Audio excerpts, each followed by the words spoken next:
All right, welcome to Early Edition. I'm Brianna Denucci. I'm here with Gary Tanguay, the one and only. So, Gary. Stop, one and only, please. Gary, this is my favorite time of the year. Do you want to know why? Why's that? We got the Bruins, Yep. Celtics, Red Sox, and we have my Celtics playing You are a all Celtics at the freak, same aren't time. you? Yeah, you know. Why are you a Celtics freak? What happened? I don't know. They just charmed me. It was the luck of the Irish. You know what I mean? Do you remember your first Celtics player growing up? Your first, like when you were Paul Pierce. I mean, I am young, so. Well, Paul Pierce I was know my it wasn't guy. Heinsohn, but okay, Pierce. It wasn't Heinsohn. However, I do admire his commentating. But anyways. Sure. So let's talk about the Celtics Yeah, first. okay, go ahead. Okay, so last season they ended 52-27, and they finished the second seed. And they went all the way to the Eastern Conference Finals without Kyrie Irving and without Gordon Hayward. Actually, lost Gordon Hayward 3 minutes into the opening game against the Cleveland Cavaliers. Right. I mean, we don't want to talk about it, but that's what happened. That is what happened. And so now, going forward, they started the preseason 1-3 with Hayward and with Irving. Right. Are we worried about this? Are you serious? Are you really serious? You don't mean this. I Look don't at mean you. it. I can I tell don't by mean that it. question. I don't mean You it, don't but- believe your own question. I know. Well, here's why. Brie, it's preseason, right? It's preseason. They had 2 days of training camp before they had only 4 preseason games. I mean, what did you expect? They haven't played together.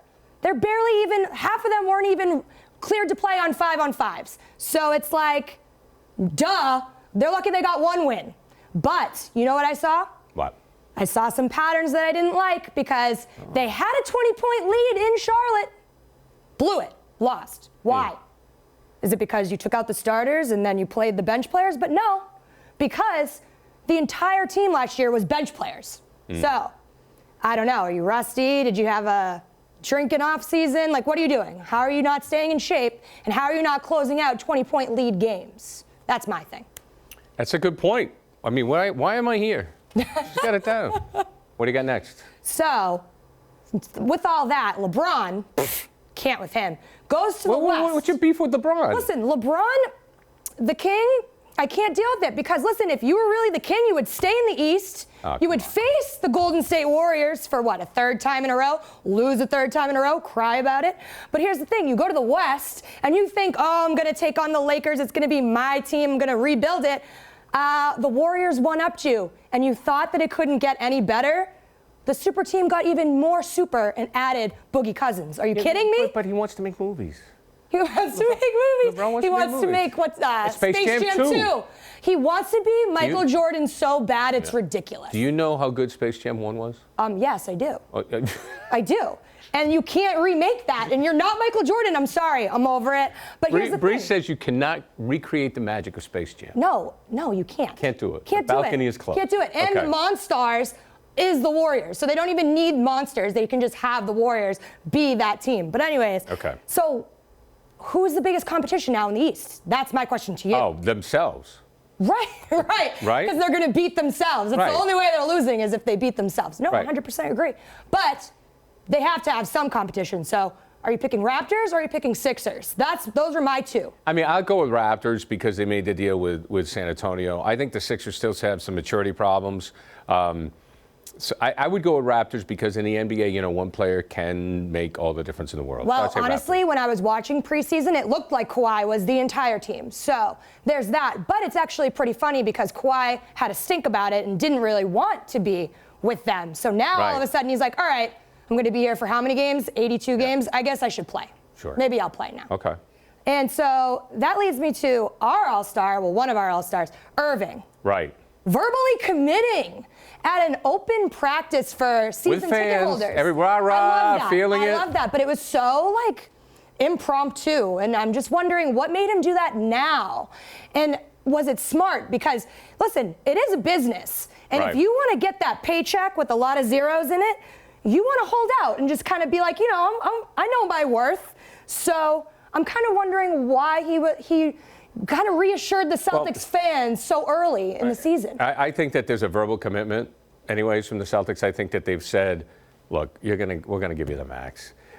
If he stays healthy. I mean, he has to stay healthy. Understands that. Yes, but that's the whole thing. And that's why I think he made it. But I also believe that, don't you think that Kyrie Irving would have no problem changing his mind?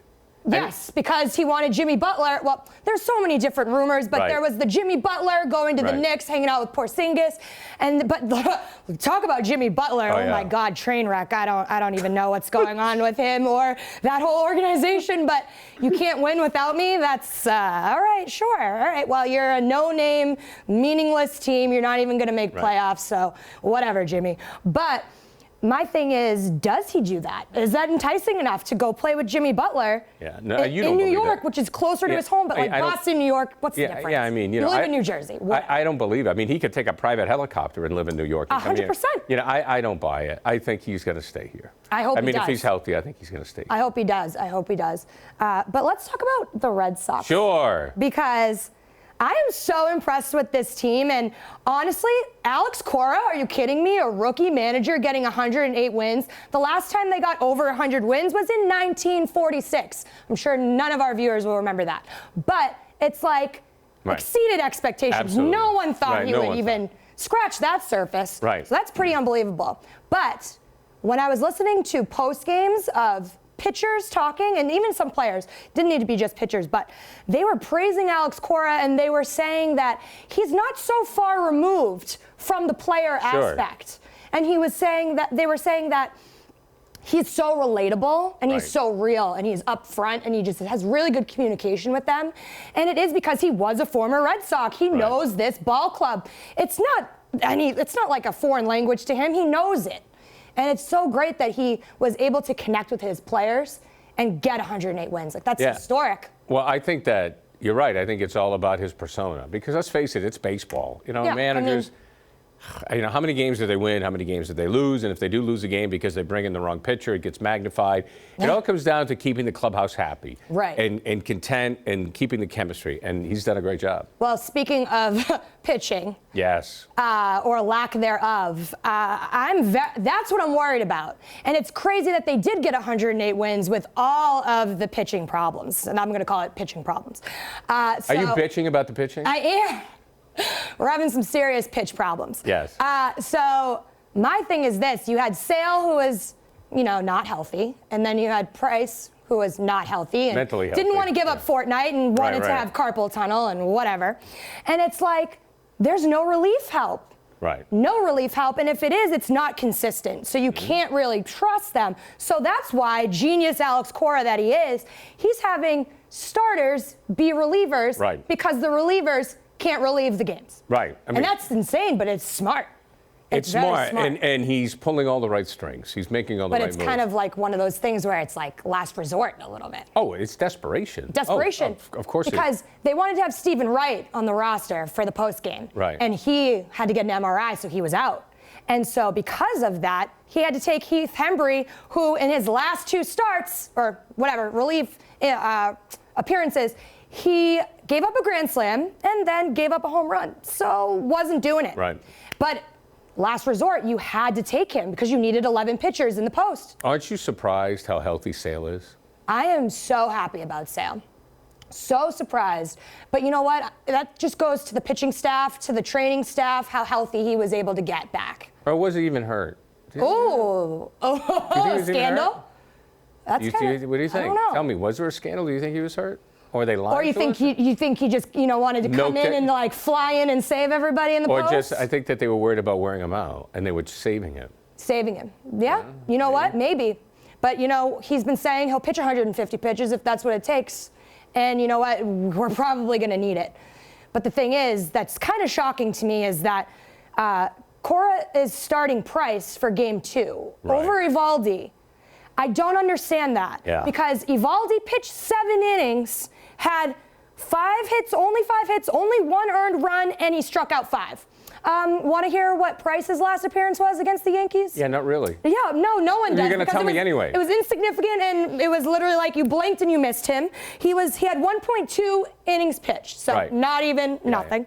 3 hits, 3 earned runs, and 2 walks. What are you doing? Just take a seat. So you wouldn't pitch him against Houston at all? No. Maybe I take him out of the bullpen for like an inning, because clearly he can't even pitch more than 2 innings. But that's about it. I don't know about Kimbrell. Kimbrell's having issues. I don't really know if Sale and Eovaldi can just take the rest of the game and maybe a hint of Porcello here and there, that would be great for me. I'm fine with that for the next, hopefully we sweep and they just need 4 games and that's it. But I don't know. That's wishful thinking. It is. I'm just, But I hear you on Eovaldi. I don't think it's crazy to start Eovaldi game 2. Why wouldn't you? Yeah. That's just kind of how I feel about his decision about Holtz, but that's for another time. Okay. That's for another time. Thank you for joining me tonight. Thank you for having me. We'll be back with Early Edition after this.